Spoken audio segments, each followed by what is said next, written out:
Oh, hello. Forgot to turn my camera on. How's it going, everyone? How's the mic volume out there?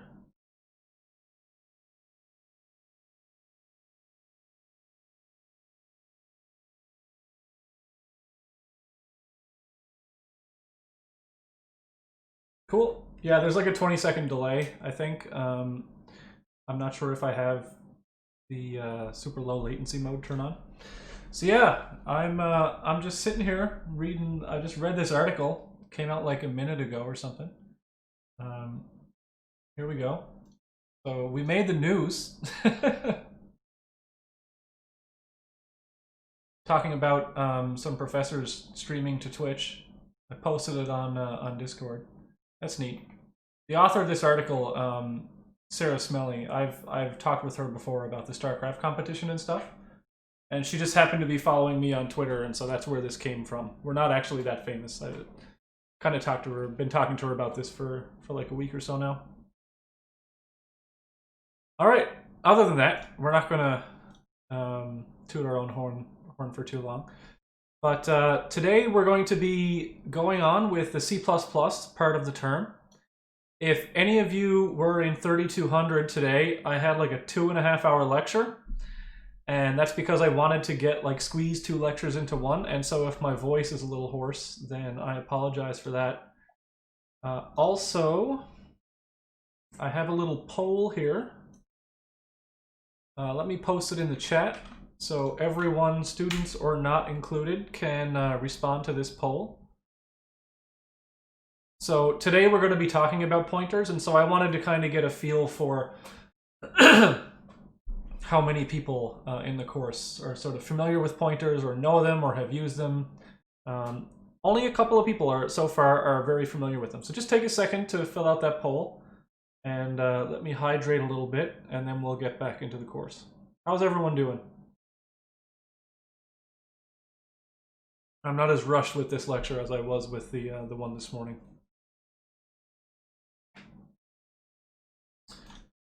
Okay, I can refresh here.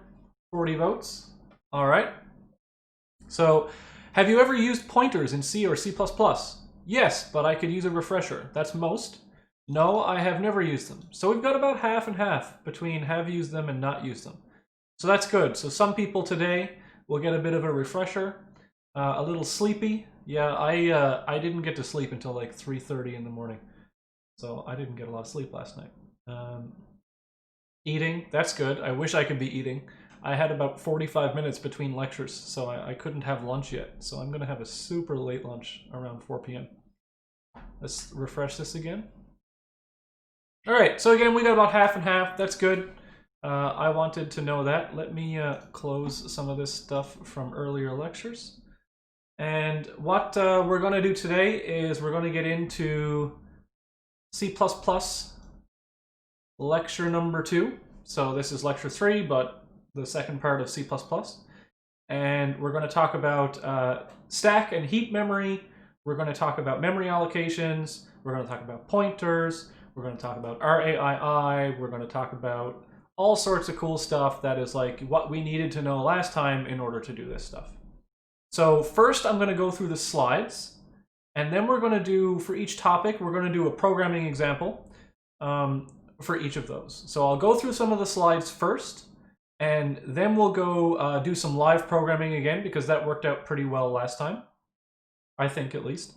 And so we'll do some cool stuff during the live programming, and hopefully by the end of this lecture we'll know enough C++ that in the next lecture on Tuesday we can actually get into the assignment. So can people out there type a 1 if they have looked at and started the assignment yet, and a 2 if you haven't looked at the assignment yet?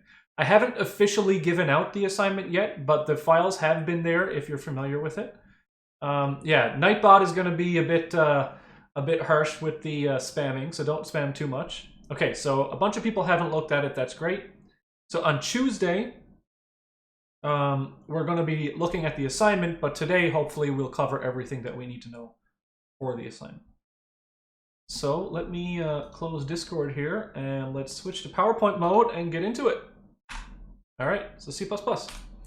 So One of the biggest differences when you start using C or C++, coming from languages like Python or Java, is how memory is handled, okay? Because as we talked about last time, C++ is not a garbage collected language, which means that you can't just allocate memory all over the place and not care about it, okay? So Java and Python have garbage collection where you can allocate memory, and it figures out whether or not you still have access to that memory, and based on it thinking you still have access or not, it will deallocate that memory for you.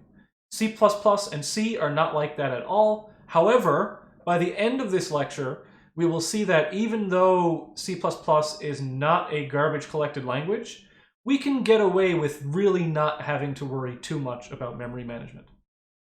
So, there's two types, like abstract types of memory in terms of how we allocate it in C++. There's stack memory and heap memory.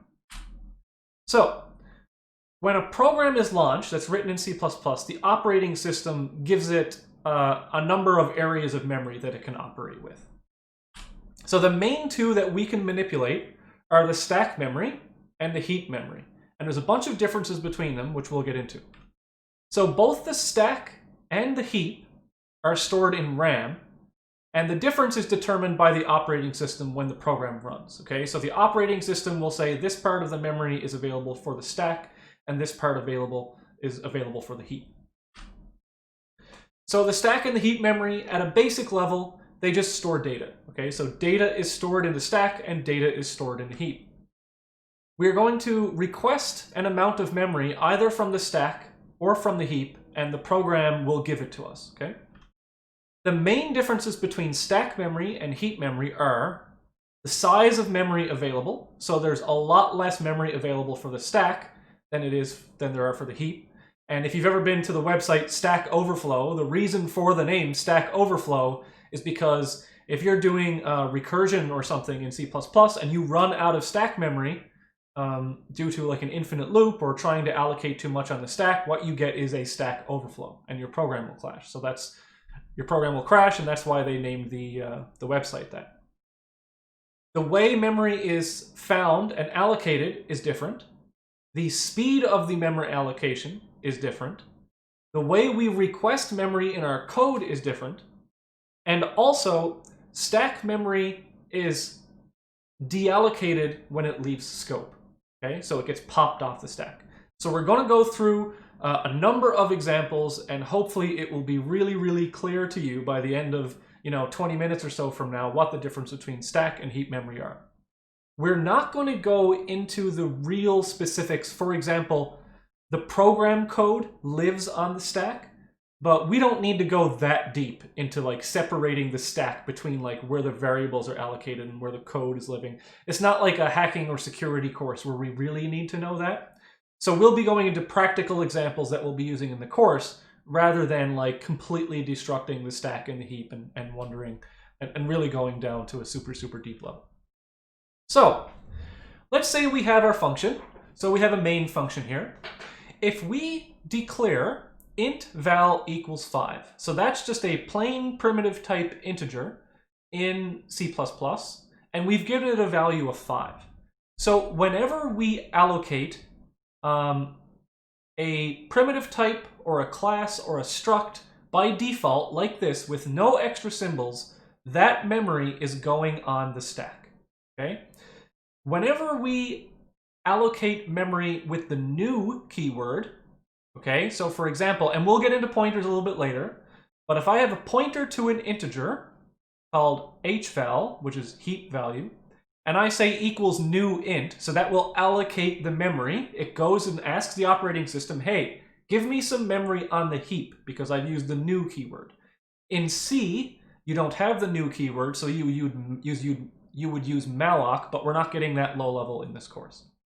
And then in order to set the value of this, and we'll get into pointers, we can say, okay, we've allocated the memory for it and now set a value of 5. So this value, where this data is pointing to, lives on the heap, and here, this memory for this val lives on the stack. So that's one of the differences. So that's how you would allocate memory on the stack versus allocating it on the heap. Same thing goes with arrays, okay?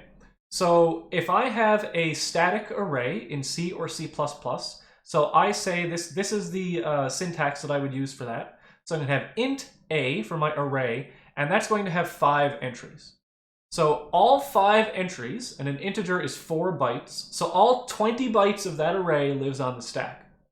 Versus if I want a heap allocated or a dynamically sized array in C++, I would say int star heap array equals new int 5. Okay? Then I can refer to HA or heap array with an index like a normal array. But wherever I allocate memory using the new keyword, then that is memory that's allocated on the heap. All right? Again, if I had a custom class that I declared, then I can do the same thing with that. So if I have my class C, then I pass in some args. If I allocate it in this way by saying my class, variable name, and then the arguments in brackets, then that entire class is allocated on the stack. Or I can heap allocate my my class as well. So I can say my class pointer HC equals new my class with the same args. And then that instantiation of that object will actually live on the heap, okay, instead of on the stack. So that's just an example of how we would call I want the memory to live here on the stack versus I want memory to live on the heap. So, stack memory. What is stack memory? It has a predefined size, and typically it's just a few megabytes. So there's really not a lot of memory available on the stack. It's used mostly for the program code and local variable allocation, okay? So again, any variables that we allocate on the stack will be automatically destructed when they leave scope, okay? So this my class C, when we get down to, oh, I don't have my pointer. So this my class C, as soon as we get down to this right here, when the scope leaves, the destructor for C will automatically be called. That is not the case for the heap allocated pointer to a my class, and we'll see examples of that in the future. So, it's very easy to run out of stack memory. And so if you have large data structures, like if you have, say, an array that's going to have multiple megabytes of data stored into it, you cannot allocate that on the stack, okay? We would want to have a heap allocation for that large array. Local variables that are allocated without the new keyword are allocated on the stack by default, okay? So if we do not specify the new keyword, then these variables are allocated with their memory on the stack. Now, if in the constructor for that class we have heap allocated memory, right, which we can do, then of course that stuff will be on the heap. But the actual variables that are living in that class will be on the stack. Program function calls and return addresses are also allocated on the stack, but we will not be going greatly into detail of that, okay? So, I'm going to show some examples of this now, of how stack memory works, and I'm going to use the visual aid of an actual stack, okay? So hopefully this is a 4th year course, you've all seen a stack. So stack, can people in the chat, how does data go into and out of a stack? Can anyone in the chat answer that for me? People in the class, hopefully.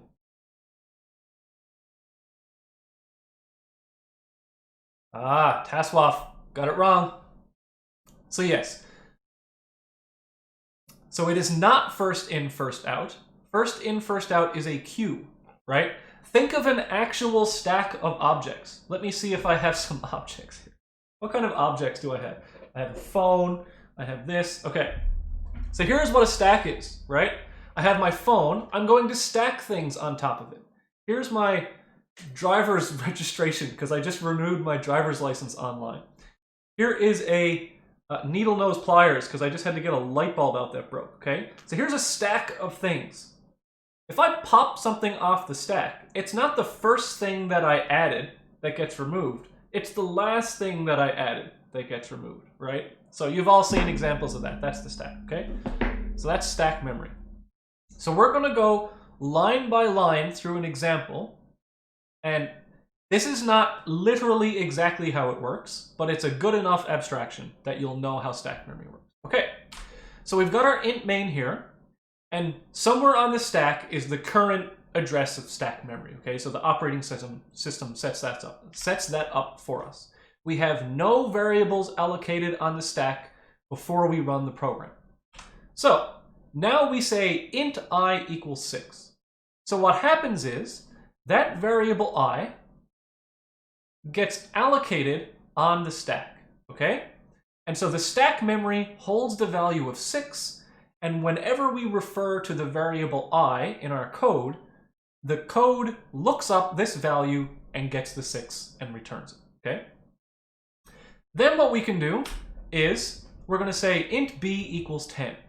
And so on top of the 6 on the stack is the variable 10, okay? Makes sense.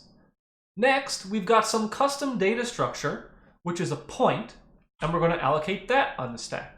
So let's say a point consists of two integers, an x and a y value. Well, when this gets allocated, the 5 is going to go on first, and the 4 is going to go on next, okay? It actually keeps like a little bit more information about that, hey, this is this type of class, etc. But essentially, this data goes onto the stack in that order, all right?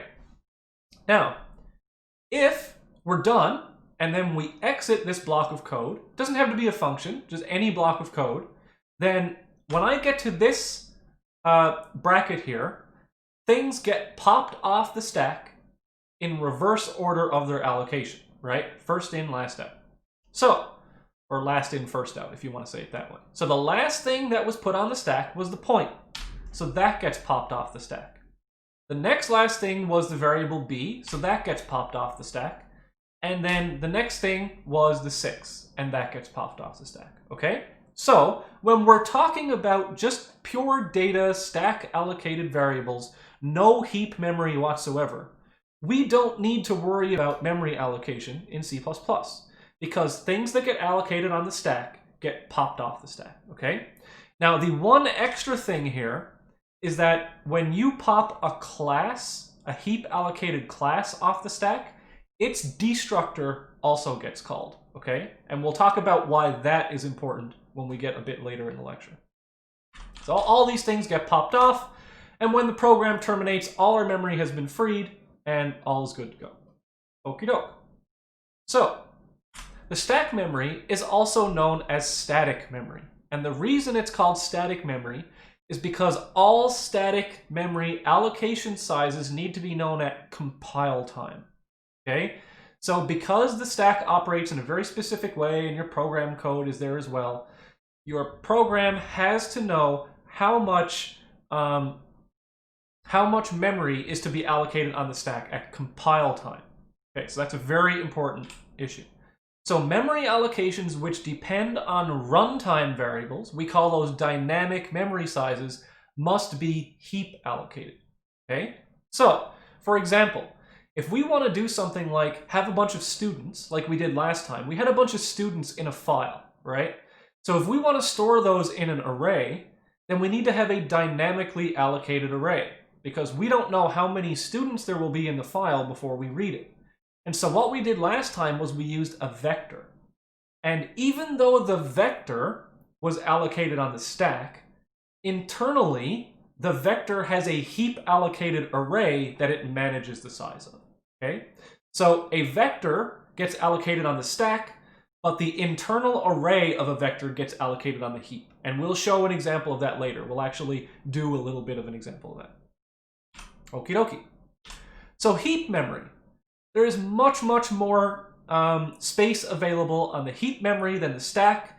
You can pretty much, without going into a lot of details, essentially how much RAM you have is how much heap memory you have, okay? So that's where all that, like when you see programs that have gigabytes of RAM usage, that's mostly coming from the heap. You allocate heap memory via the new keyword. So you would say type variable name equals new type, okay? Oh, sorry, that is wrong. I am going to fix that. There we go. There has to be a pointer variable. So type pointer varname equals new type. Under the hood, this new keyword, if you're used to C, this calls malloc, or the memory allocation function. But we're not going to get into malloc. We don't need it. I am a very strong believer in top-down teaching of C++. We don't need malloc, and so nothing we don't need, we will teach. The operating system, when you call new, it calls malloc, and then depending on the compiler and the operating system, the OS will find a contiguous chunk of memory, meaning enough memory in a row for that allocation, and it will return a pointer to that memory. We'll talk about pointers in a bit.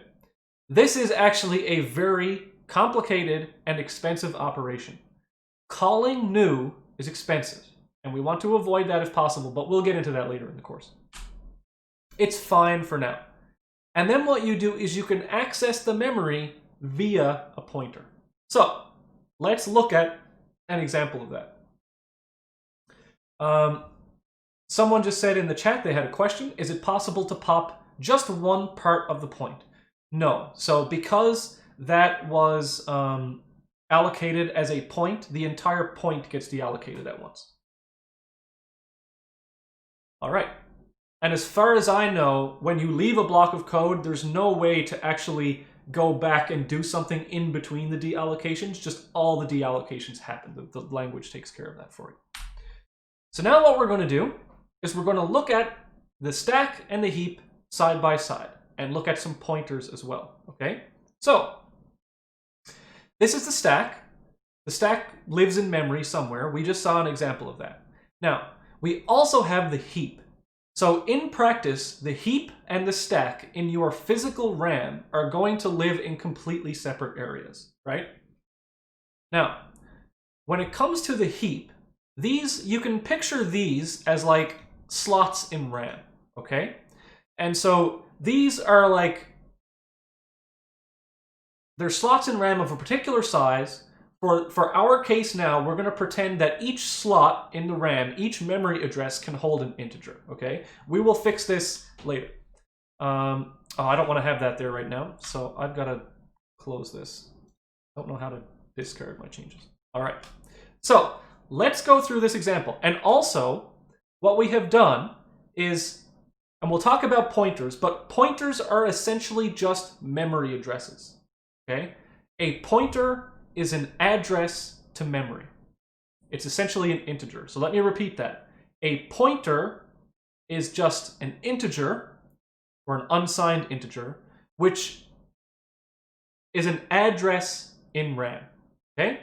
So what I've done here is I've put down some fake addresses in the heap just so we can refer to those, okay? So in actual fact, the addresses of RAM are like 32-bit integers, but I'm just going to, oh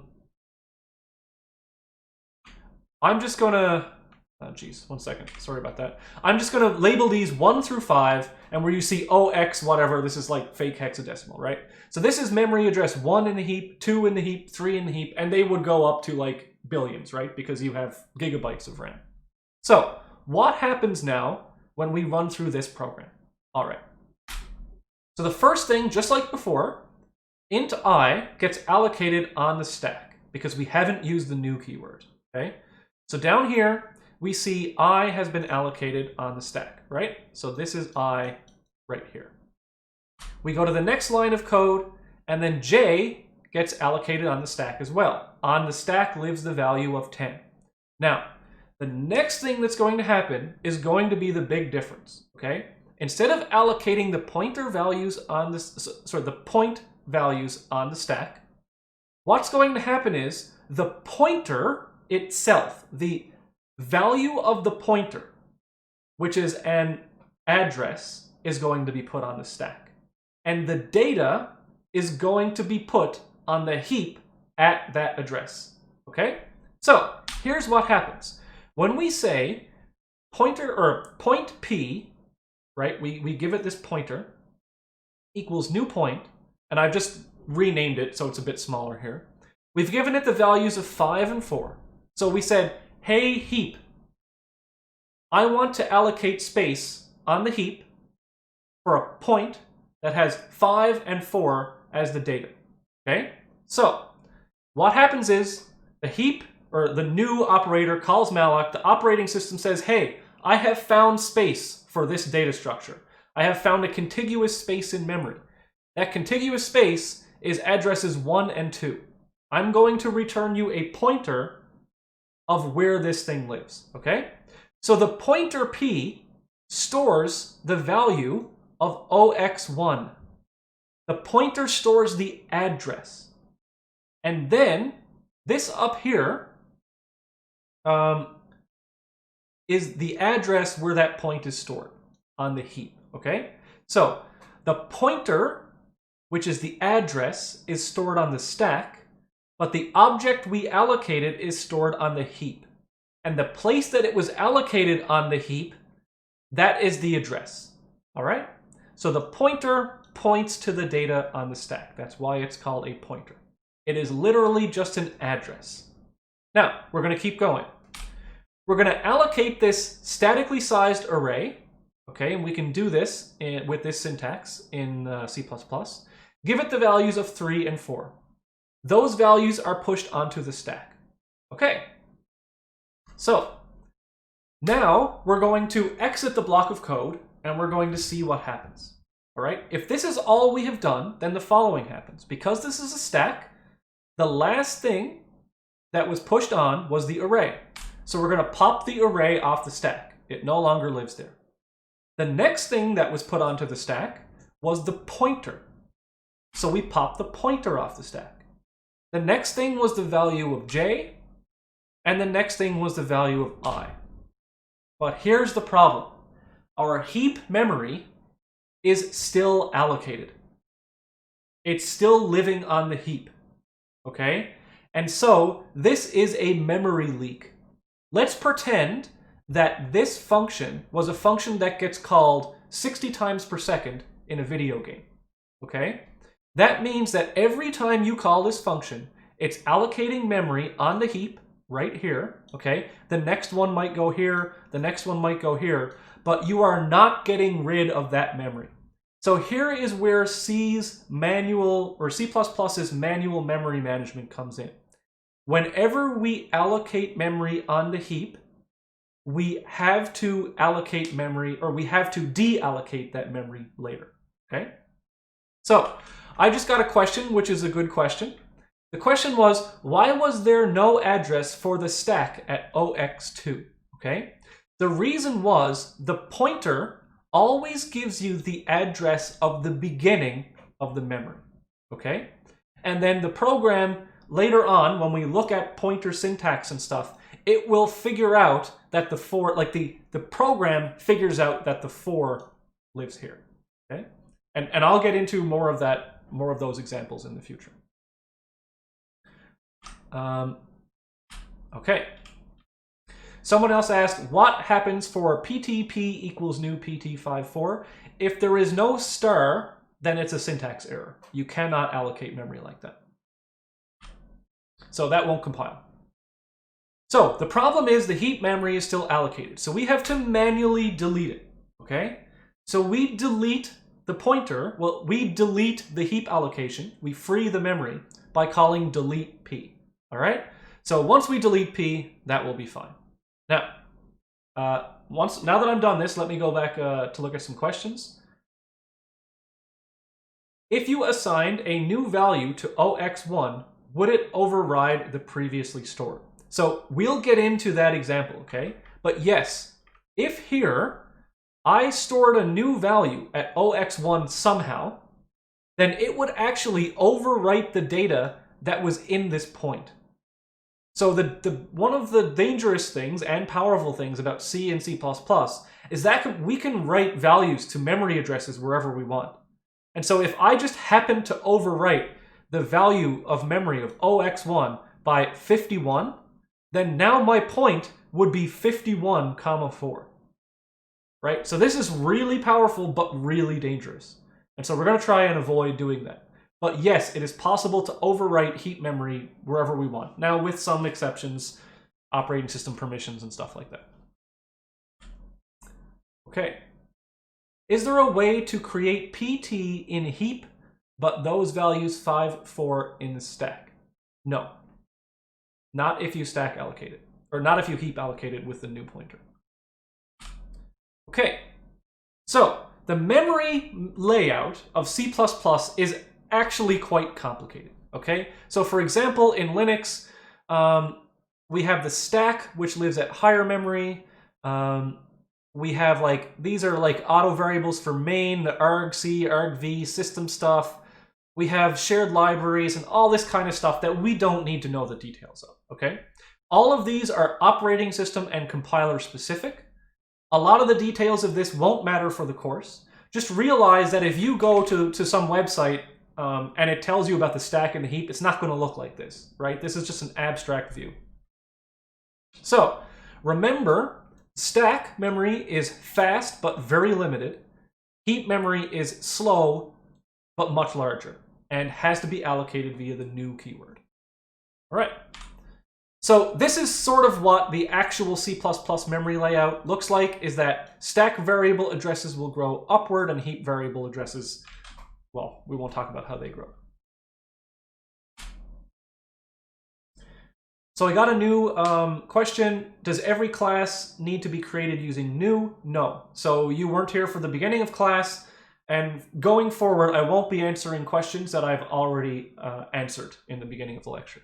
So classes can be allocated on the stack just like any other variable. The danger is if they're very big, you might not have enough memory for them. So C++ pointers. Oops. For all practical purposes for this course, they are identical to pointers in C, and so if you have used pointers in C, you have a leg up.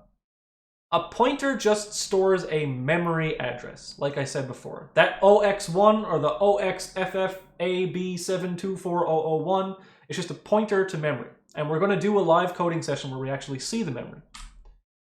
Modifying the pointer variable modifies the address that it points to. So if I just modify the pointer variable, the data does not change. To modify the value that the value of the data in memory that the pointer points to, we have to dereference it. Okay? And so raw pointers like this can be very unsafe, and we are going to do our best to avoid them in this course, and we will not need them at all in this course. So let's look at this again. All right, so now we are just looking at the stack. So the stack has memory addresses too. I just left them out last time, okay? Let's look at this slightly more convoluted example. So here's how we use pointers and the syntax around pointers. So the first line, you're very familiar with this. And I'm growing the stack downwards now, okay? Just to keep in line with other things. So I've got a locally stack allocated int variable with a value of 6. So on my stack, I just have a value of 6. That is what I is referring to. Next, I'm going to allocate a pointer, call it p. And pointers have to be given types in C++. There's void pointers, but we're not going to go into that. So this p is a pointer to an integer. So that's all we've done. We've set up a pointer to an integer. And in C++, if you're running in release mode and you do not give a variable a value, then its value is whatever electric bytes happen to be in RAM at that time. Okay? So it is actually undefined what this pointer is currently pointing to. So a good rule when you're using C++ is if you allocate a new variable, give it a default value, okay? So for example, if I hadn't given 6 a value, or if I hadn't given I a value, this would essentially be random. It would be whatever happened to be in memory at that time, like whatever stardust came through your RAM. Okay, so we've set up a pointer to an integer, but we haven't given it an address yet. It's just, okay, a pointer to an integer lives here. Now, let's say that we want the pointer to point to the I variable. So what we do now is we use the ampersand symbol, and this is when it is used before a variable name. In this context, it is the address of variable. So what we say here is we are going to set the value of p to the address of I. Okay, so this is the address of operator. So over here, the value of p on the stack is now 0x1, which is the memory address of I. Okay, now let's say that we want to set the value of the memory that p points to. I can't just say p equals 7, because what will happen then is that the pointer will be changed to 7, and it will be interpreting that as a memory address, right? So what I have to do is use the star operator before the p variable in order to look up or dereference what lives in memory at that memory location, and then set that equal to 7. So if I say star p equals 7, then it dereferences the memory address, which is 0x1. It looks up here and changes that memory value to 7. Okay? And now if I print out I, it will actually print 7. So we have modified the memory directly through the pointer. All right? Now, the concept that pointers are addresses is not a difficult concept to grasp. Usually, the implementation problem that people have is that it's the syntax surrounding pointers, okay? So here, this is pretty easy. All languages have this, right? But the problem with pointers and referencing and getting addresses of stuff is that a lot of the operators are overloaded, meaning that a lot of the same characters do different things depending on where you are. So here, we use the star operator. It's not an operator here, okay? This is saying I want a pointer to an integer. Here, I'm saying p equals ampersand I, which is the address of operator when used in this context, next to a variable like this. Here, I'm saying I'm using the ampersand, or sorry, I'm using the star again, but this is actually a different thing. This is dereference the variable p and set it equal to 7. So, I know this is a little bit confusing because the same symbol is used, and I wish that C++ had its own dereference symbol and its own address of symbol. But C++, being what it is, actually overloads these terms a little bit. So the concept of a pointer being a memory address is simple, but you'll just have to get used to, through muscle memory and experimentation, actually getting used to the symbols. Okay? So someone just said in the chat, I think PTP is a new syntax error. Yes, I've already said that's a syntax error. Does that mean that P is still considered a pointer? Like if you set it equal to something without the star, will it again interpret it as a memory address? So yes, I already just said that as well. So here, if I had said P equals 10, right, then the value of 10 would go here as the memory address. And when I went to dereference this, it would look in memory address 10. Okay? Alrighty. So let's go on to a slightly more complex, so now we know what a pointer is. Now we're going to show how arrays are represented as pointers. Okay?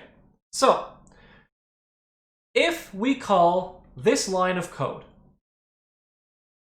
int star array equals new int 3. So what this is doing is says, I want a pointer to an integer variable. And that variable is going to be called R, or ARR. Now I'm going to call the heap to allocate spots, 3 spots for this. Okay? So what happens is, this is essentially an array of size 3. So what happens, we call this variable, we call new. The operating system calls its malloc, and it looks in the heap and it finds, oh hey, I have space for 3 integers in a row at memory address 0x1, right? So at memory address 0x1, that is what the value of this pointer gets. So ARR is given the value of the memory address where the new operator found memory. And so this is the address of the array. You can think about it in that way. Okay? Now, here is some different syntax that you could use to call places in the array. So, I can say ARR0 equals 5. And what will happen is it will look up the first element of the array, the 0th element, and set it equal to 5. Then I can call ARR1 equals 10, and it will set the 1th or second element of the array equal to 10. Now, this operator here, how we've looked at that in other programming languages, you've probably just thought of that as, give me the element of the array. Okay? But here's something really interesting, and I'll bring up the blackboard for this. Give me a second. Oh dear. I have to clear my blackboard from the previous class, so give me a sec. Okay. So Blackboard, here we go. We're in the classroom now, right? So if I have, give me my brush. Give me my brush. Okay. So over here I have some memory, right? Let's say this is my array. This is my array. Let's say this is like 0x1, 0x2, right? So this is address 1, address 2. Oh no! It's going off the rails. What's going on? Save me. Oh no. Okay. 1 second. I gotta copy and paste this over.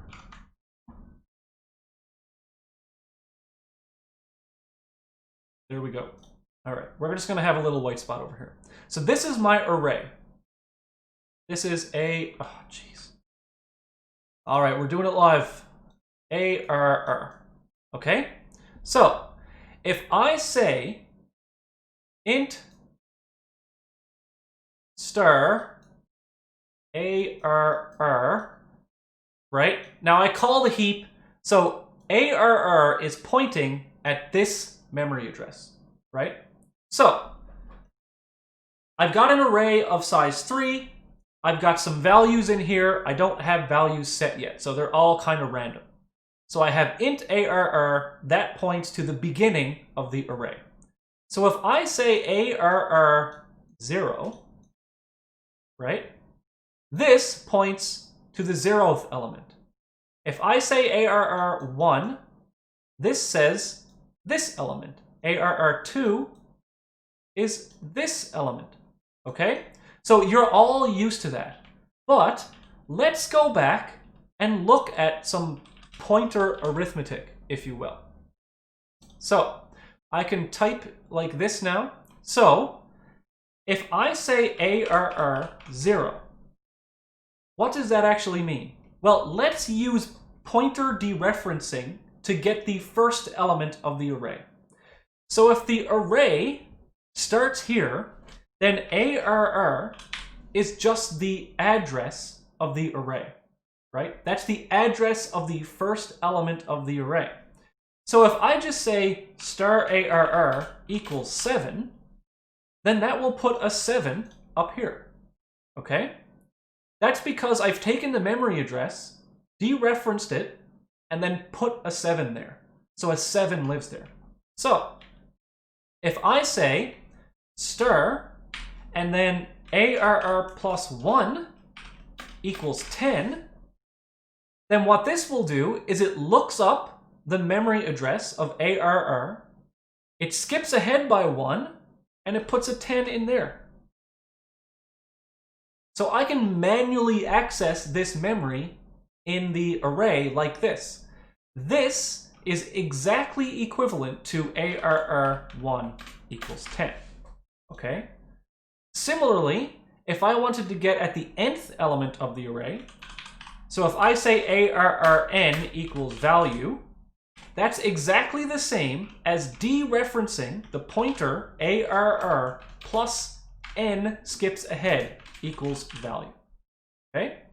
So, the really cool thing about this is that if ARRN equals dereference ARR plus n, and addition is transitive, then we can actually say dereference n plus ARR equals value. But we could also say, if we translate this back, then we can actually do this in C++. And it's confusing and never, never, never use that syntax, but all of this math is equivalent. Okay? So it's really funny that you can refer to the memory address in either way. All right? So, now, that's how we do this. Okay, so if we go back to the slide in the PowerPoint, now what we can do, if we want to set element 2 of the array to 20, and we don't want to use the square bracket syntax, we can say, hey, I know that array ARR points to right here. I want to skip ahead 2, so I'm going to add 2 to it, and I want to modify the memory, so I'm going to dereference it, and then set that equal to 20. Okay? So again, I put this in the slides because you won't have the Blackboard in the slides. So ARRN is equivalent to dereference the memory at array, which is a pointer, plus n, which is equivalent to this, right? And so there's lots of things we can do to mix and match this syntax, but this is just how it works underneath, and that's how pointers work. Now, let's do the same thing with just the stack, okay? So we can use pointers and arrays on the stack as well. So here's only using the stack. I'll allocate on the stack an array of size 3. Notice that there's no keyword here, okay? There's no new keyword. So all these values go onto the stack. Initially, they have blank values. They're kind of random. So I can say ARR0 equals 5, and then right on the stack, that value gets written. ARR1 equals 10, right on the stack, that gets written. And even if you have a statically allocated array without the variable, like without the pointer, whenever you indicate an array is the variable type with these brackets, it automatically becomes a pointer, okay? So I can still say dereference the thing that lives at the pointer ARR plus 2 and set that equal to 20. And so the same syntax works if the array is on the stack or on the heap. It's just that where the memory lives is different, right? Okay. So any questions you have, you can ask them in the chat, but I think that once you go over that and you look at it again, it can be fine.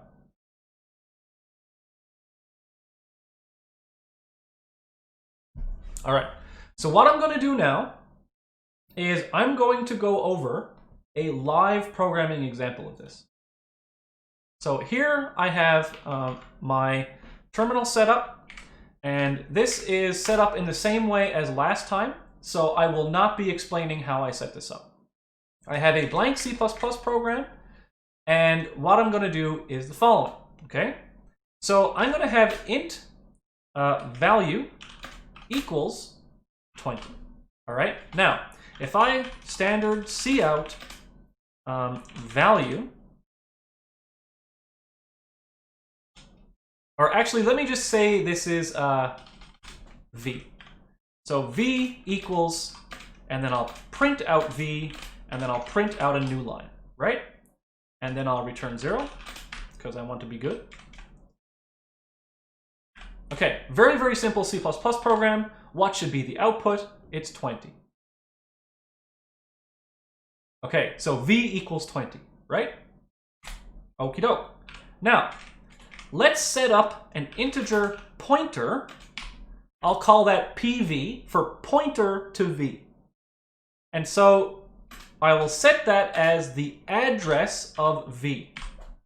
Okay, so the syntax here, I'm going to have a pointer to an integer. The variable is called PV, and I'm going to set that equal to the address of v. Okay? So I'm going to print out that. So down here, I'm going to say standard cout pv equals, and I will print out the pointer. So this will print out the value of pv. And what will that be? It is a memory address, okay? So this is just where it happens to live in memory. Okay, so the stack begins somewhere in memory, and the pointer to this variable just happens to be wherever in the stack that was allocated. Okay, I see like 6 or 7 questions in the chat. I'm not going to be answering them yet. I'll answer them when I'm done this example. Okay, so let's say now that after I've done this, I want to modify the value of v, right? So if now I could say v equals 30 if I want to, but let's modify it via the pointer. So I can say dereference pv, so that looks up where it lives in memory, and then set that value equal to 33, okay? Now, I will copy these lines and paste them. So what's going to happen is that it will print out v equals 20, it will print out the pointer to v, then it will print out, hopefully, 33, because we have changed the value of the memory address, right? We've changed the data that lives at the memory address of v to 33, but we have not changed the pointer itself, okay? So if we print this out, we see v equals 20, here's the memory address, then v equals 33, and the memory address has stayed the same. Okay? Now, let's do something a little bit cooler. Let's have int u equals 50. All right? Now, int star pu equals the address of u. So we've done the same thing as v, it's just we've just given it another variable, okay? So down here, I'm going to copy these and paste them. So u is equal to u, and I'll print that out. And down here, the pointer to u is equal to this. Okay, so I'm going to run this, and we'll see something interesting. So v is equal to 20, and here's the pointer. This is a memory address, and this is in bytes, okay? So this is in bytes, remember that. Then u is given the value of 50. Now, if you look at this memory address, it's almost the same, except it has increased by 4. Why is it 4? It's because an integer is 4 bytes. And so if you allocate one integer on the stack, and then you allocate another integer on the stack right next to it, its memory address will be 4 past, okay, 4 higher. So we've essentially put this integer on top of the other integer on the stack. All right? So now what I could do, if I really want to, let's do something crazy. So I've got an integer pointer, pu, right? Let's do something really dangerous. If I subtract one integer pointer from pu and dereference that and set this equal to 77. So remember, pu is the pointer to u, but I'm modifying the address. So let's take all these values and we're going to put them down here, and now let's see what happens. So we said v equals 20. Here's the pointer to v. And you can see how these addresses are actually different now. So every time you run the program, you might get different addresses. U equals 50. Here's the address to u. Now, I took the value of the pointer to u and did something with it. So why did v change? It's because I took the memory address of u, I took the pointer of u, I subtracted 1 from it, and whenever you subtract 1 from a pointer, it subtracts the number of bytes of the type of the pointer. So that would be 4 bytes. So I subtract 4 bytes from this, I get this, which just so happens to be the address of V. And so even though I called PU, it was V that got changed. Isn't that crazy? So I know that seems a little bit like complicated at first, but it's just integers and memory addresses. All right, now let's do something else. Why 77 and not 20? Because right here I said take the address of PU, so it's the address of U, subtract 1 from it, okay, which happens to be the address of V, and set that equal to 77. Another question. So can you do hacky stuff to make a pointer that lands between PU and PV so you can change a byte? Yes, you can. I'm not going to do that right now because I don't know if it'll crash or not, and it depends on the operating system. It depends on a whole bunch of things. But yes, you can change individual bytes in memory if you want to, okay? But I'm not going to get into that right now. So let's do the same thing, but we're going to do it with arrays now, okay?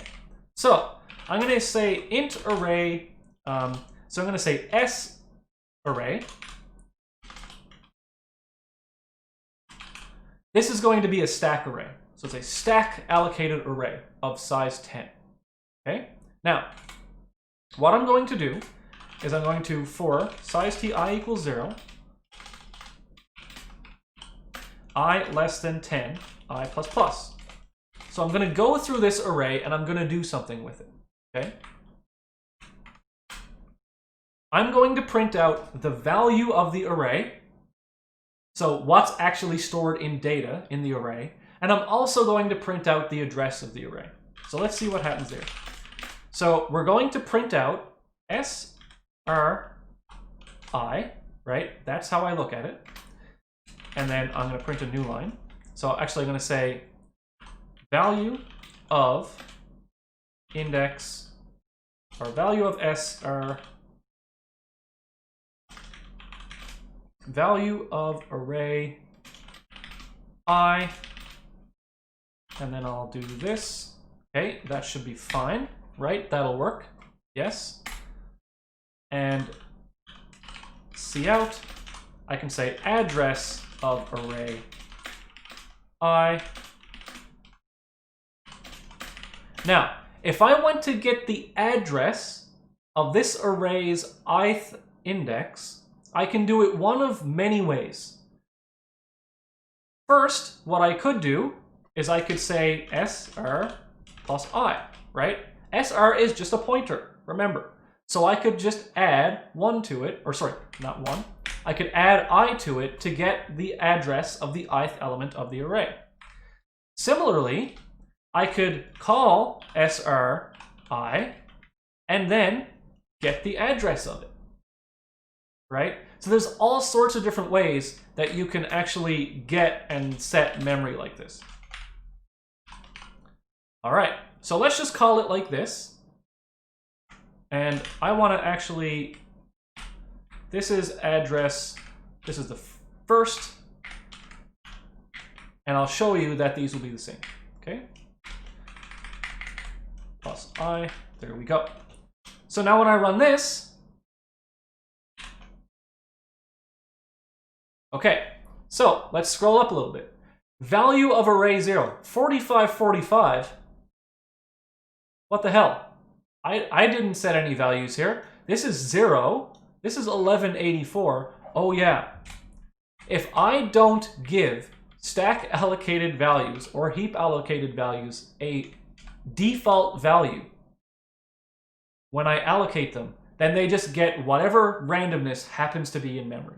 Okay? This is, you might assume if you're coming from Python or Java that they're given 0 by default. No, no, no. C++ is all about speed. C++ doesn't have time to set things to 0. Okay? You said give me space for 10 integers. You didn't say set them all to 0. Okay? So what I could do here is I could set some values by saying 1, 2, 3, 4, blah, blah, blah, blah, blah. But what I'll do is I'll use this. I like this syntax.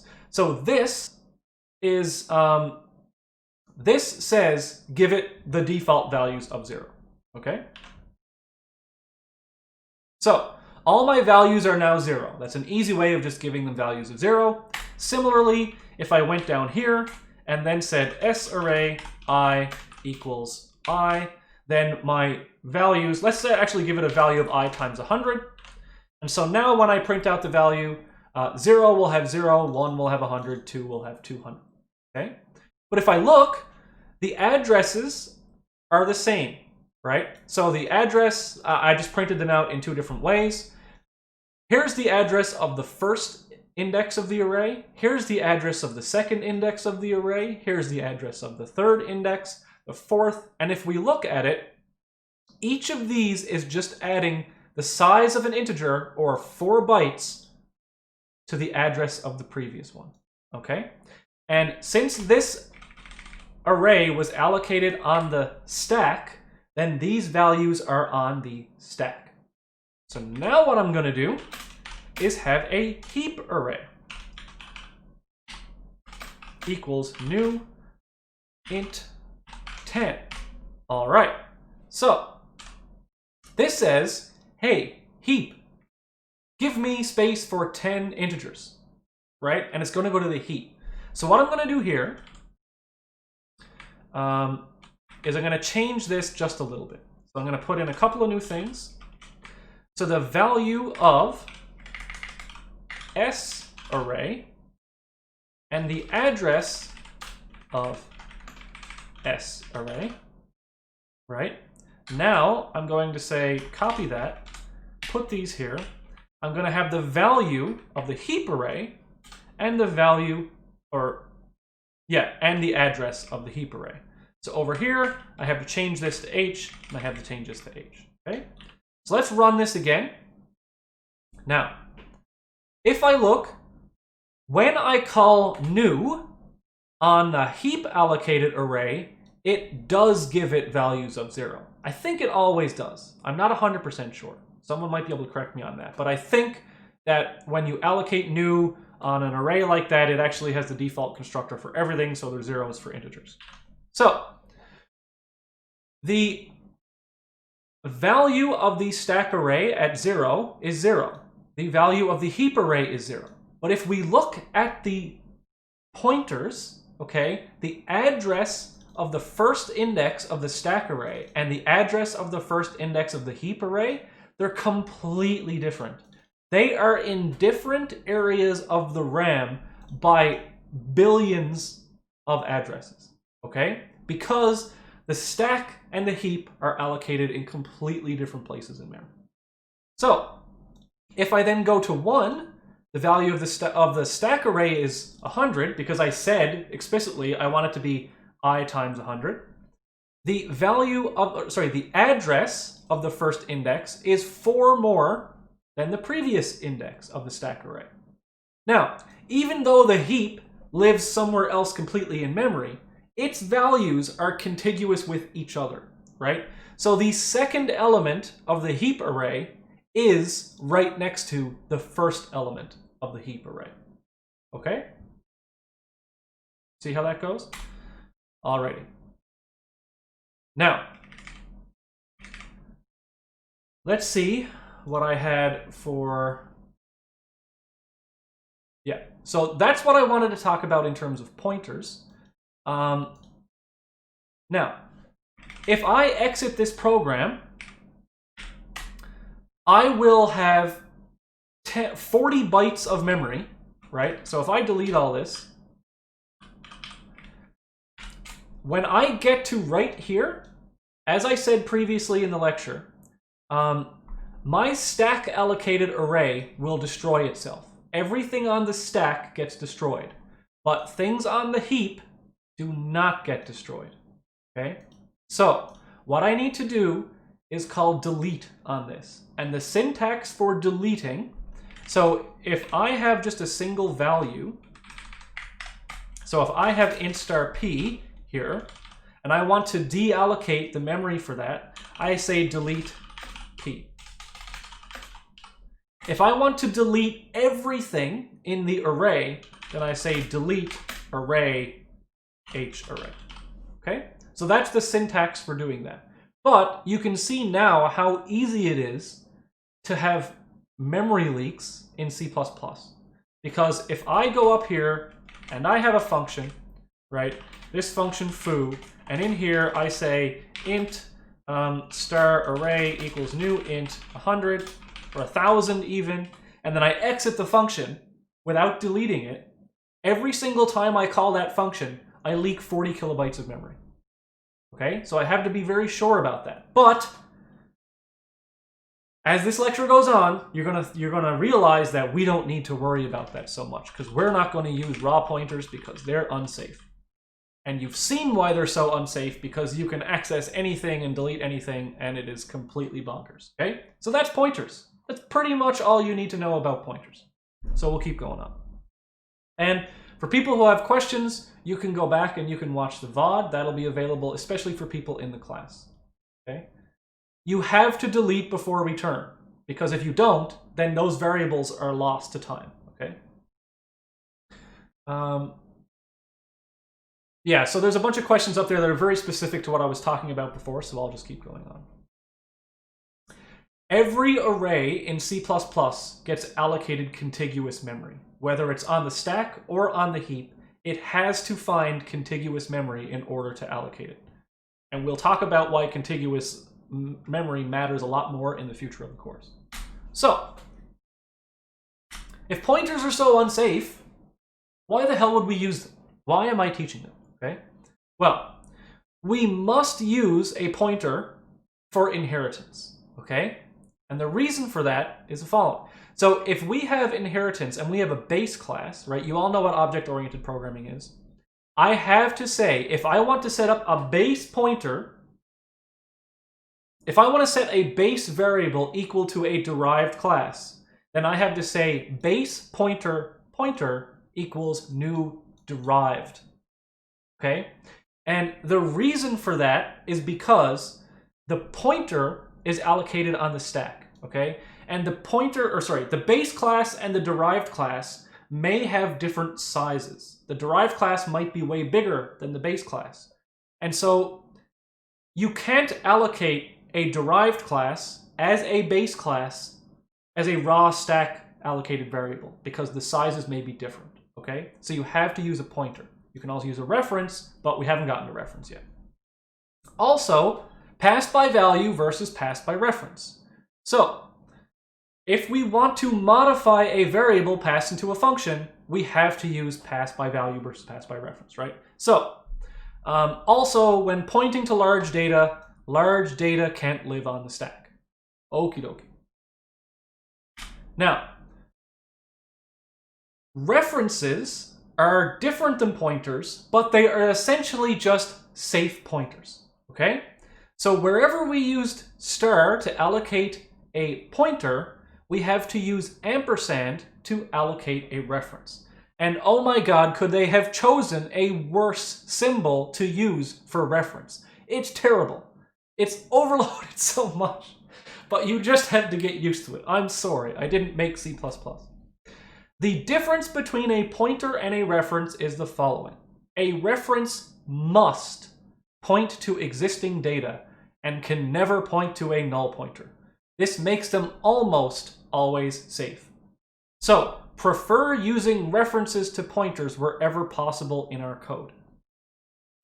So, I'm going to do this a couple of more slides, then I'm going to go back to the live. Oh my god, I haven't been on the slides. I'm so sorry. PowerPoint. All right. Sorry about that. Why isn't this going back? Yeah, so I got to go over this again. Yeah, thank you for letting me know. People weren't fast enough. So, you have to use pointers for inheritance. So you have to say base star pointer equals new derived. We want to use them when we pass by value versus pass by reference, and we have to use them when we're passing large data. And we're going to get into a coding example of that, and this class might go 15 or 20 minutes late, but it's cool because we're talking about pointers, and pointers are awesome. So, references, repeating what I just said, are essentially safe pointers. So instead of the star, we use an ampersand. And a reference must point to something. It can't just point to any memory address. And we want to prefer using references to pointers wherever possible. So, pass by value versus pass by reference. In default, C++ passes everything by value. And actually, it literally does pass everything by value. Pass by value has a huge cost for copying large data. And so you may want to modify the value that's passed. And so we can use pointers to accomplish pass by reference. But ideally, we want to use the reference. And I'll show you this now, okay? So, let's say we have a function like this. And I just have this in the slides because I don't want to have to type this out. I have my main function. I set up an int value of 12, right? Now I'm going to call my function tenify on I. And I'm going to print out the value of I. Well, if I call tenify in this form, and I call it on int a, what happens is this. It's passed by value. So what I've done is I've passed in a copy of a. Then I modify this local copy of a, and this version of I back out here in the main will not be modified. So this will print out 12, okay? But let's say I want to pass in a value into a function, right? So let's try passing by pointer. So now my tenify function is going to get passed in a pointer to an integer. And I'm going to modify it by dereferencing the pointer, looking up in memory where it lives, and setting that value equal to 10. So the only change I need down here now is that when I go to call tenify, it's expecting a pointer. So I have to get the address of I, okay? So then when I run this and I print out I, this will print out 10. Because I passed in an address and then modified the data that lived at the address. Okay. But be careful, okay? Who in chat has heard of a null pointer exception, right? I'm sure if you've if you've gone in Java, Java does you the service of telling you there was a null pointer exception. In C++, we just crash, what is it, a seg fault maybe, right? So if this function gets passed in, this can literally get passed in any pointer. But if it was pointing to garbage and we try and change it, then you're done, right? And the program at best may crash, okay? At worst, you're modifying the value of something in memory that you don't know about, and now you have undefined results later, right? And you start detecting chicken faces instead of human faces in your genetic algorithm or whatever, or your neural net. So here's pass by reference, which we prefer because it's safer, okay? So another version of tenify, okay? We're going to pass in a reference to an integer, and this is the reference symbol. Unfortunately, it's overloaded, okay? When we have a reference, we no longer have to dereference the reference. We only dereference pointers. Oh my god, C++. Could you be any more stupid? But anyway, we can just say a equals 10. And since a is a reference, it will change the value that it's pointing to. Okay. And we no longer have to get the address of down here. So if we're passing in a reference, it no longer copies. And down here, the tenify function works as expected, and we will print out 10. And we were pretty much guaranteed within like normal programming that this reference will always be valid. Okay, so let's talk about big data, right? Let's say we have our magic function, machine learn, and it takes in some big data, and that big data D is here. If I set up my big data and then just call machine learn on the data, then I'm copying my big data into this function. So if that was a few gigabytes, then that few gigabytes gets copied, right? That's not what I want. I want to pass that big data by a reference, and ideally by a const reference, because this machine learning function, we don't want to change the data. And so I'm going to say I'm passing in a const reference to a big data object called D, okay? And then the only thing that gets copied is the reference, not the actual big data object. So here's a bit of a rule.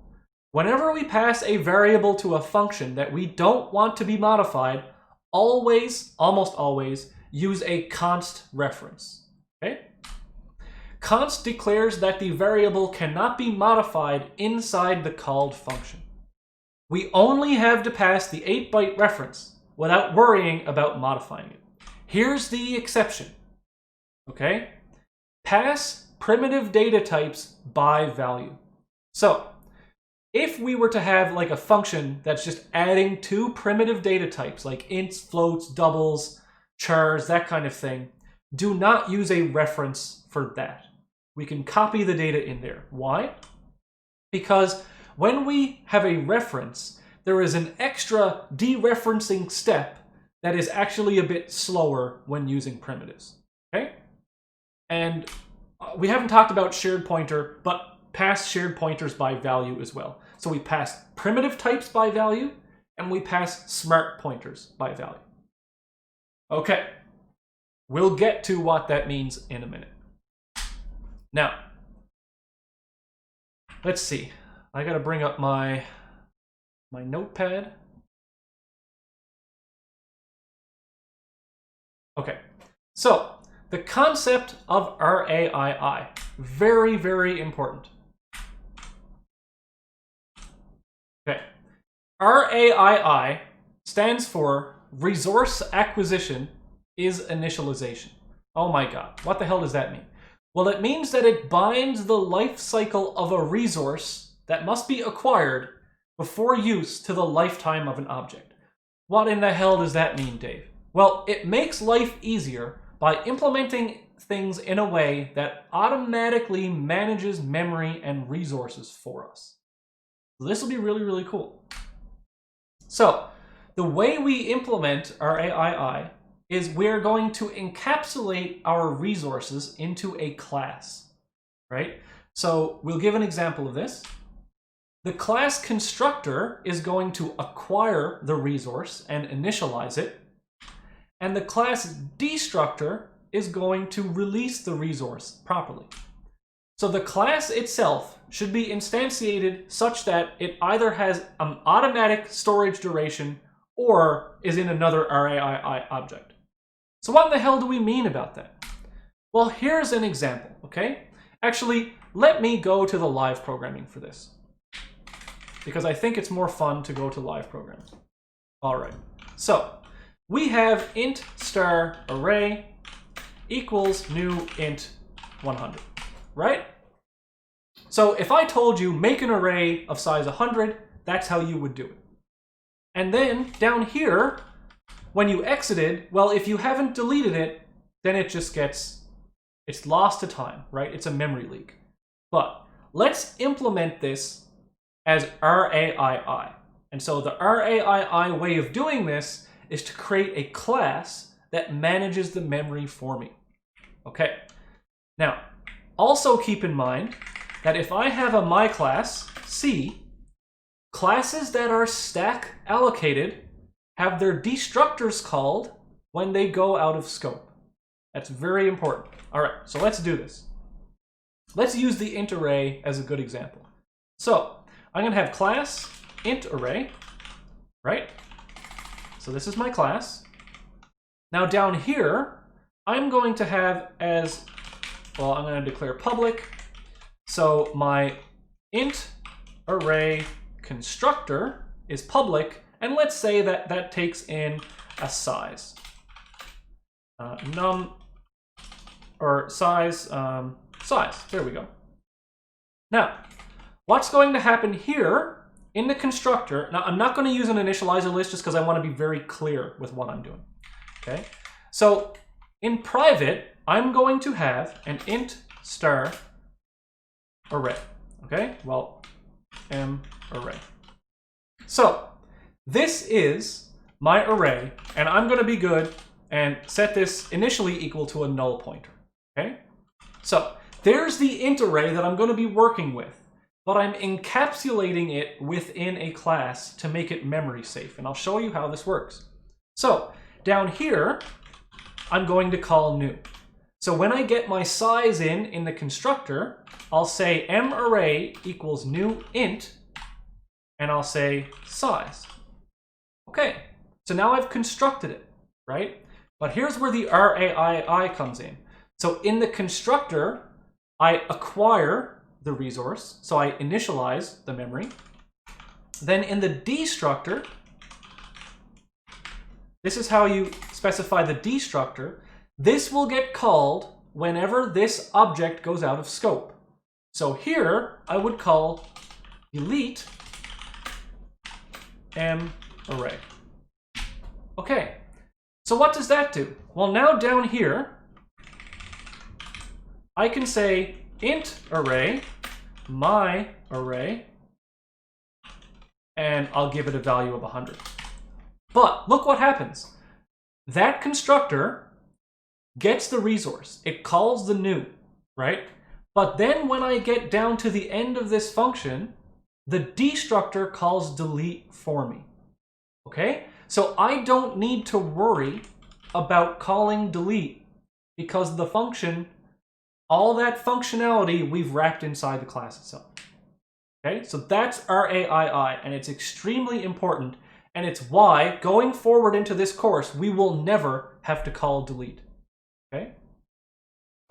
Wouldn't all that happen to the array even without a class? So, again, if we said int array 100 and we allocated it on the stack, then it would be fine because stack variables get cleaned up. But if I said int star array equals new int 100, that is allocated on the heap, and that manually has to be freed or the memory is lost forever. Okay? So what we did was we took this concept of a dynamically sized array and we wrapped it inside a class. And that class is going to be perfectly safe to use forever and ever. All right, so that's what RAII is. Now, you may have noticed that we actually have no way of getting at the values of these arrays, but don't worry. Alrighty. So over here, if I go back to the PowerPoint, you see here that I've put this in the slides, okay? Where I have int array, memory is allocated, I can do things to the array, and then it destructs, and my memory is deallocated. Now, I want to talk about first, really quickly, that if I wanted to get at these values in here, right, then I would have to, like,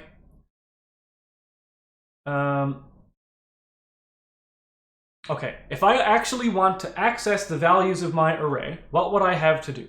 Well, I could do something like this, where I know that they are ints, right?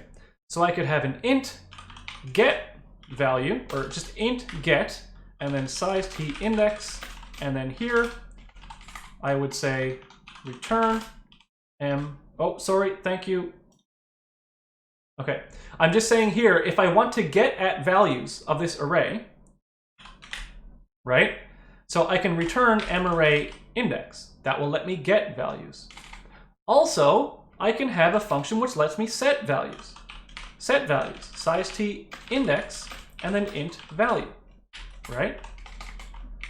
So now I can say array index equals value.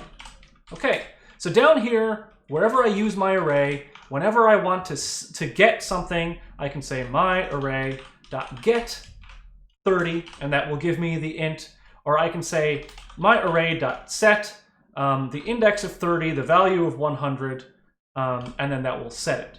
Now, that's kind of the Java way of doing it, right? Here's something I'm going to teach you, which may be later in the slides, but let's just get it over with. Let's just say that I wanted to only have one function, which is get. Here's a cool thing.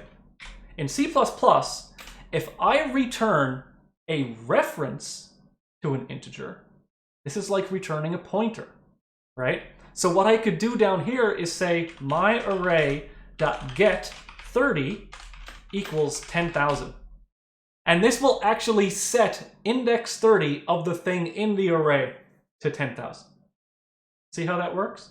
So because I'm returning a pointer, or I'm returning a reference, which is essentially a pointer. Here, I can set values via the get function. So, why would I want to do something like that? Well, something that's really cool that we can do is called operator overloading. So, I can actually define all C++ operators and what they do on a class. So, for example, if I wanted to be able to use this as a normal array and do something like my array 50 equals 10, right? Well, in C++, these brackets are actually an operator. So what does that operator do? Well, that operator is going to return an integer reference. Now we specify operator brackets, okay? And now, as an input to that operator, we have the unsigned integer index. And then all we have to do here is return array index.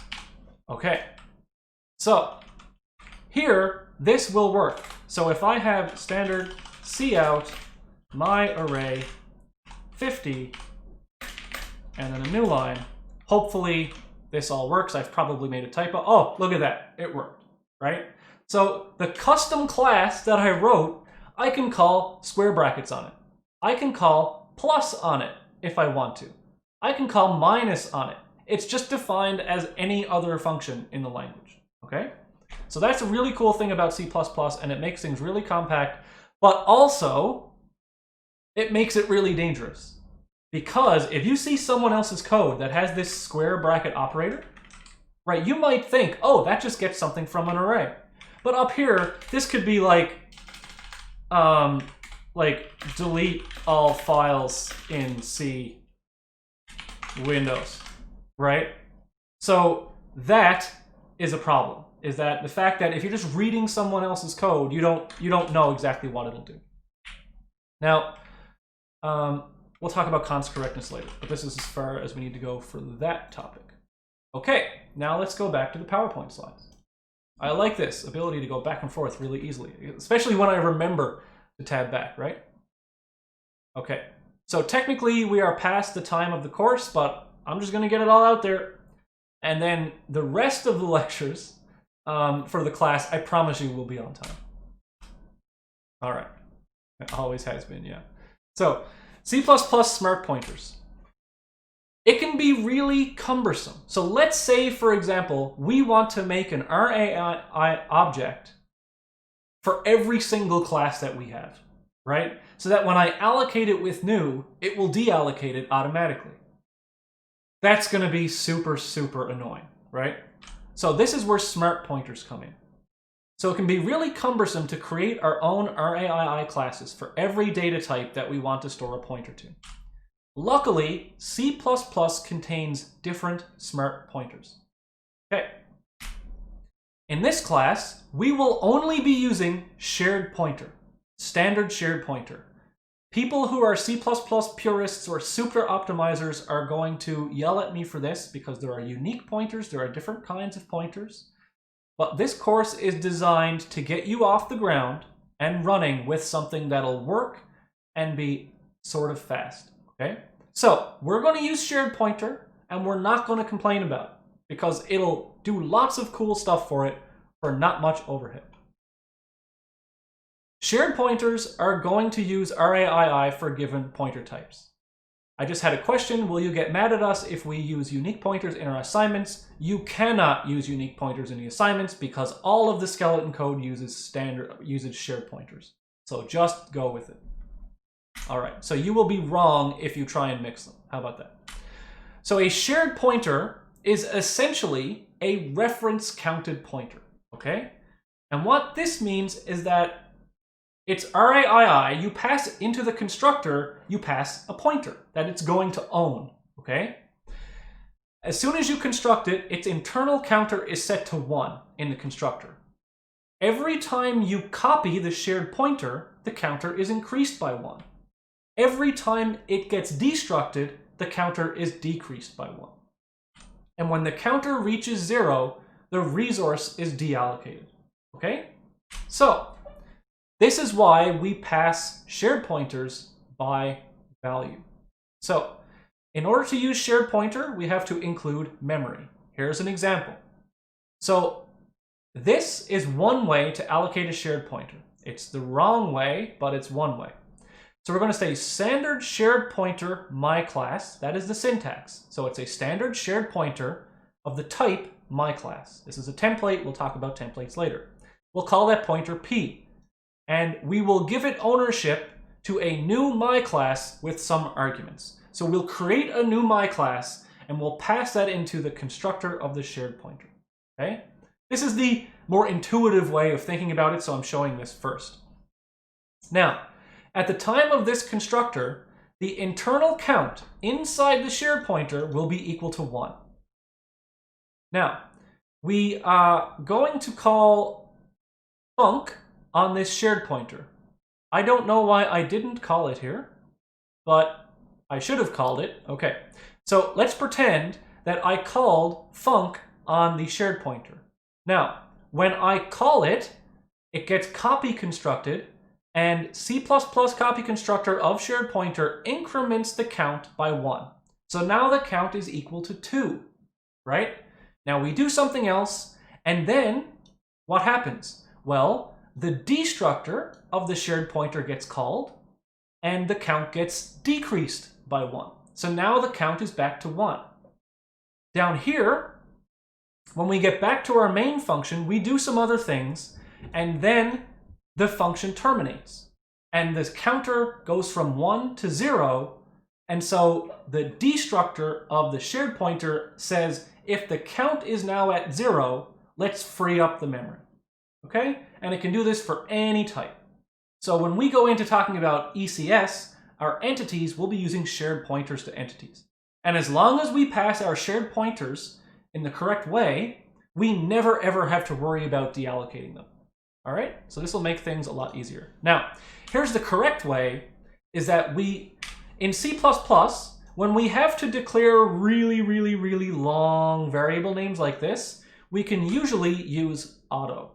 Okay? So this will say auto p equals standard make shared my class with the arguments. So this is the preferred way of creating shared pointers to different types, is to use standard make shared. Okay, so that's shared pointers, and we'll just be using them like that. It's not going to be hard. You'll be able to do those really easily. So I don't need a live demo for that. Now, let's talk a little bit about C++ inheritance, and the prerequisites for this course require that you know about inheritance. Okay, so the syntax is almost identical to languages like Java, but there are 3 types of member variable types in C++. There are public, so public variables and functions can be seen by everyone. Private can be seen by nobody but the class itself, and protected can be seen by derived classes. Okay? So you might have a situation where you have a private variable and you're like, why can't I see this from the derived class? Well, that has to be in the protected type. Okay? So the syntax for creating a new class with inheritance is class derived : public base. Okay? If you say public, then nothing changes. If you say protected, then base public things become protected. And if you say private, then base all things become private. So 99% of the time, just use public base, okay? And there's a really funny thing where, so if you have a class that you want to be able to see private variables in another class, you can say friend class other class. So friends can see your privates, but your children can't. Okay, that's a kind of a funny C++ quote. Is that your children, so the derived classes are your children, they can't see your private variables, but friend classes can see private variables. So I like that quote. Okie doke. So, how do we allocate data and how do we pass data when we're doing game programming, right? When we're doing this course, how do we pass data? If possible, use the stack. So if we have small primitive types or small local variables, we want to pass that local variable by a const reference if it is greater than 8 bytes in size. Otherwise, we just pass it by value if it's 8 bytes or smaller. Okay? If you need heap memory, use a smart pointer. So we have a standard shared pointer t, my big data, or we have a standard shared pointer base equals standard make shared derived. Okay? Only when absolutely necessary, use raw pointers and new. This should not happen in this course. We are going to be using shared pointers anywhere. Hey, thank you for answering some of the questions in the chat, Strager. Okay. Now, I'm not going to do live coding for that, but I will talk a little bit about templates. Now, templates are extremely powerful. They are extremely complicated. We are going to keep it extremely simple in this course, okay? So they can be used to implement generics. And by generics, I mean, for example, when you see a standard vector t, this indicates generics, and it means that vector can be used to store whatever type that you want.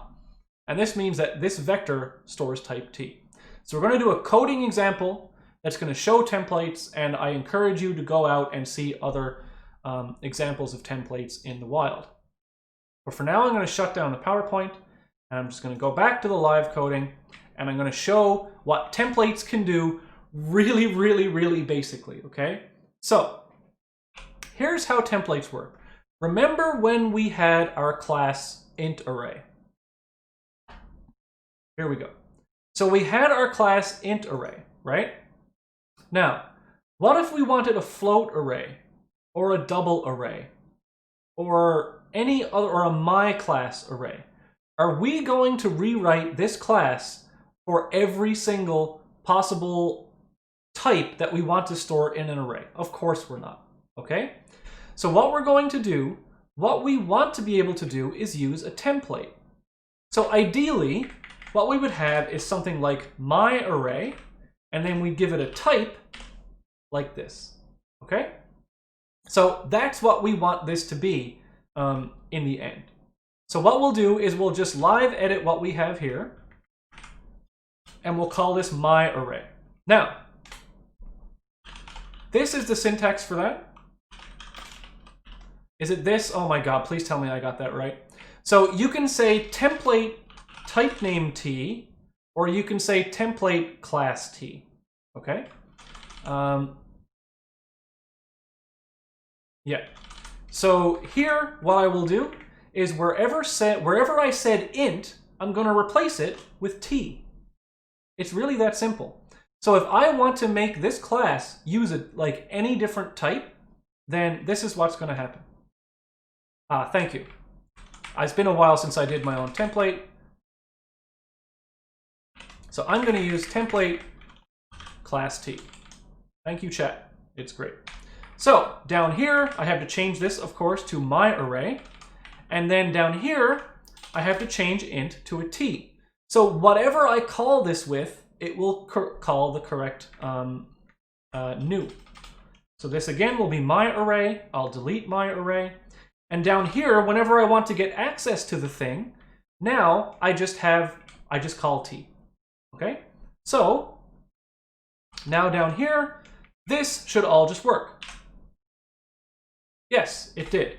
And if I want to store down here, if this is going to be a float array, and then this is 3.14159, then I print it out, then it will print the floating version of it, okay?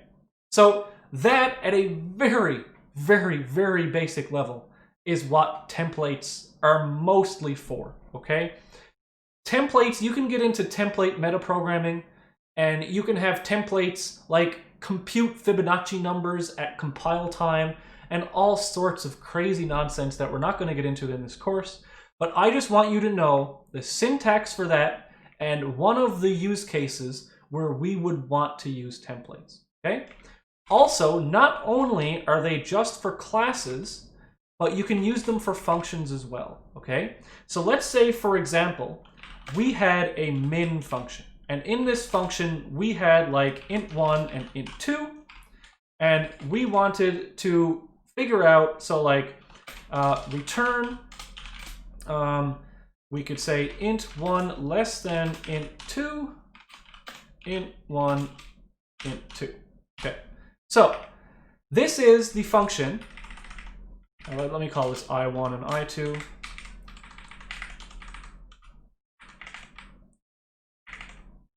Okay, so this is a good min function. Now, if I wanted this min function to operate on any type, right? Oh, geez, here's a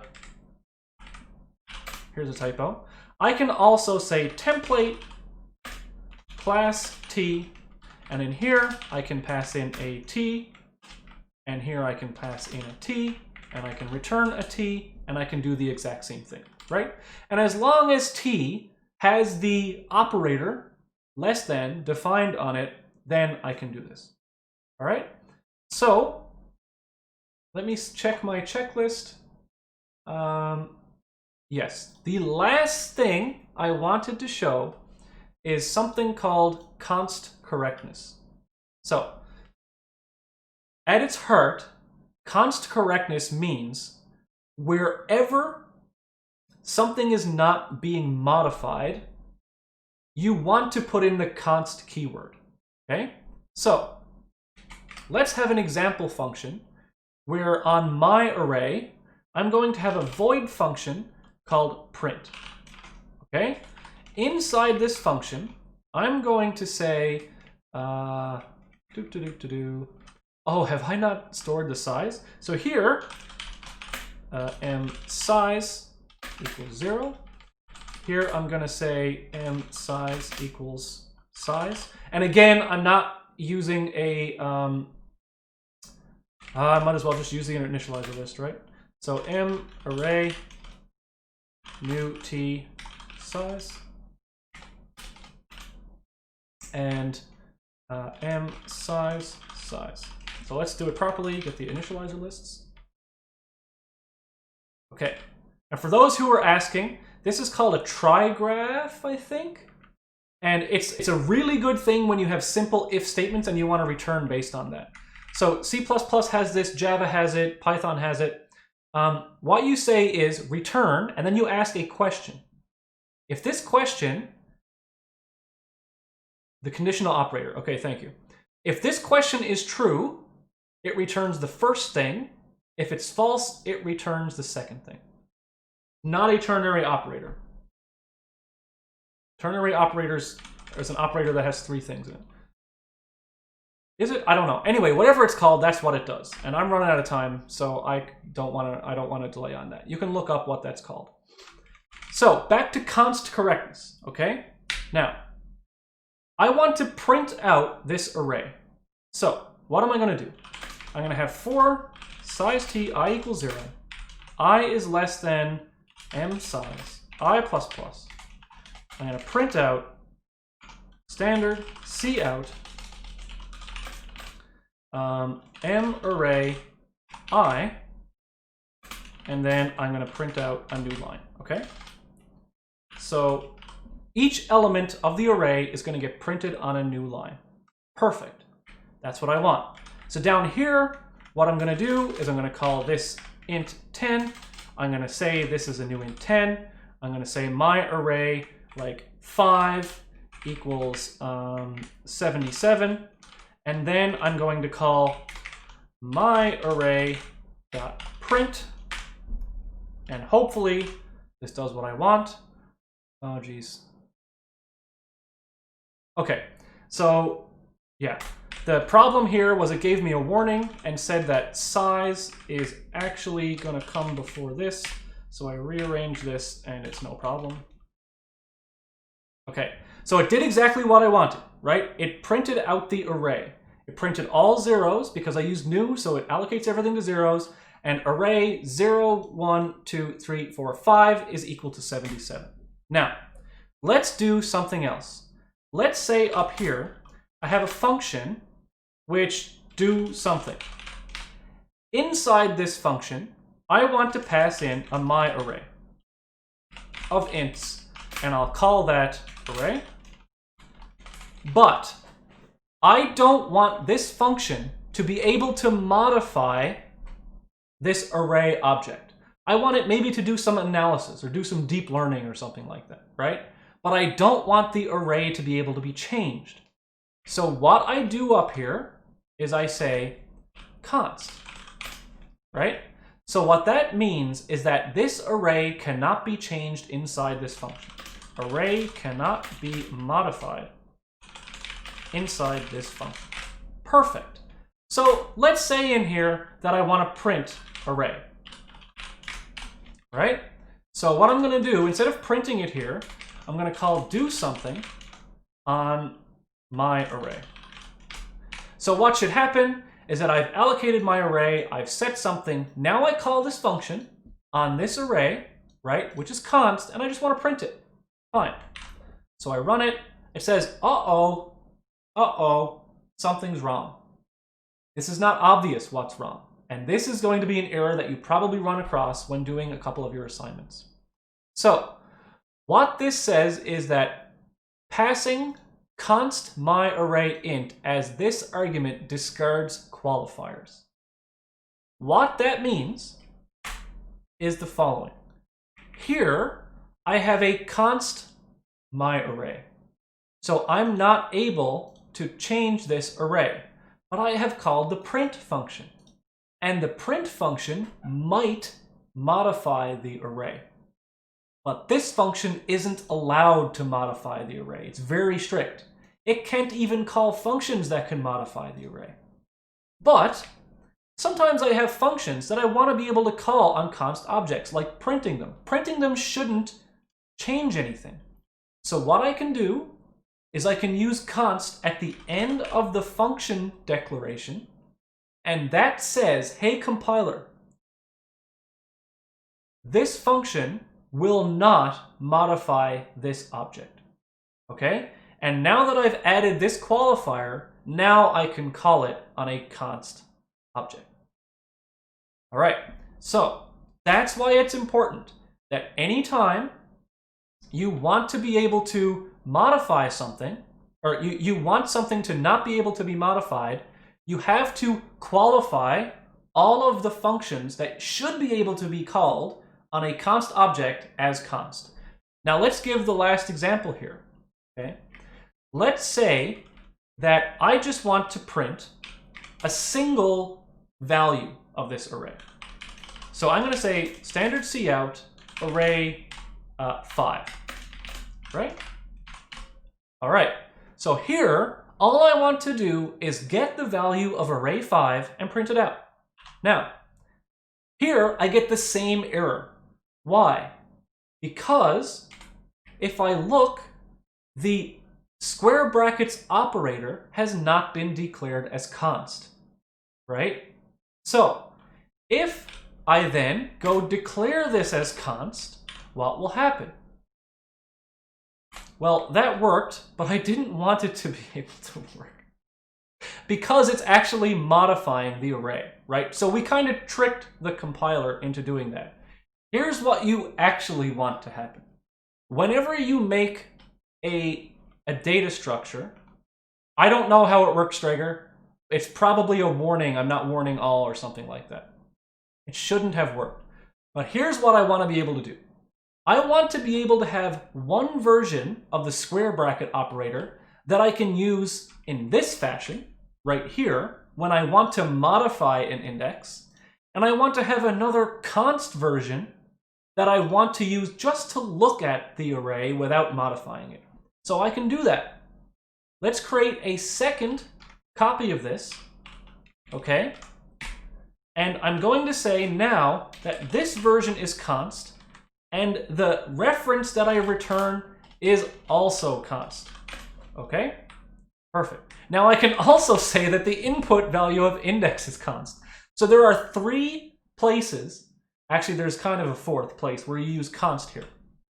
So this means that the function is returning a const reference, which means that I cannot change the values of the returned reference, okay? So I can't look it up in memory and change it. This const means that this function will not modify the object. And this const means that this variable that's passed into the function can't be modified. So if I wanted to say here that index equals 12, this const would stop this from happening. So luckily, even though these two functions are named the same thing, the compiler will look up the context in which you are calling it, and it will call the right one. So let me just show you that. Standard cout const version of this, or I'll just call const this /n, and then I'll yank that, and I'll have non-const version of that, right? So down here, I set up my array. I'm going to call the non-const version of the square bracket array. Then I'm going to pass my array into this function, which has the array as const, and so the compiler will call the const version of that. So what I should see, hopefully, is non-const version called first when I call this, right? Then I call this, and this operator mid-line will be called, so I should see const version, and then I should see 77. So non-const, and then const, and then 77. Perfect. All right. So that is const correctness. So if you ever see error messages about discarding qualifiers, 99 times out of 100 in this course, it will be because you tried to do something with a const object that wasn't marked as being const. All right? So that's the second part of C++. On Tuesday, I will go into great detail about the details of the assignment, how to do the assignments, how to set up the assignment, and etc. So now you will know pretty much everything that we need to know about C++ in order to do the assignment. And anything that you don't know yet, so we'll be going over some other concepts, but we'll be looking at those concepts as we discover the context for why those concepts matter. All right, so that's the end of the lecture. I'm going to answer some questions now. So why does it mean, what does it mean to const the return reference? Why do you need that if the argument is const? Okay, so down here, when I call this, the way that this works is because the square bracket operator returns a reference to an integer. And then I set that equal to 77, right? But if up here, all I had was the const version of this, then what would be returned is a const reference. And you cannot set a const reference equal to anything else. And so this would be completely illegal, and it would have an error. So that's why you have to mark this as const here, because if we didn't, then this function here, this may have modified the array, right? Because it wasn't const. And as me and Strager both exclaimed before, I don't know why it worked without the const, but it did, and let's just pretend that it didn't, because you shouldn't do it. So absolutely everywhere, one of the signs of a great C++ programmer, or even like a good beginner C++ programmer, is the fact that you adhere to RAII and const correctness. And before we go, I want to show you something that will haunt you for the rest of your life. Okay, so this copy image, let me go MS Paint. All right, so this is something that will haunt you with C++. All right. This is called the Dunning-Kruger Effect. Who has heard of the Dunning-Kruger Effect? Okay, there's a Wikipedia page about the Dunning-Kruger Effect. It's an effect that is named after the people who found this psychological effect. And essentially, what it is the following. And so your self-view, your self-confidence in your knowledge of a topic, when you learn a little bit about it, goes way up. Because you went from knowing nothing about it to knowing something about it. And so you're at the point where you know enough to use it and you're like, I know C++ now, right? I know it so much. So you guys are at about right here, right? And trust me when I say that this is the best you will ever feel about yourselves when it comes to C++, is after your introductory lecture to C++.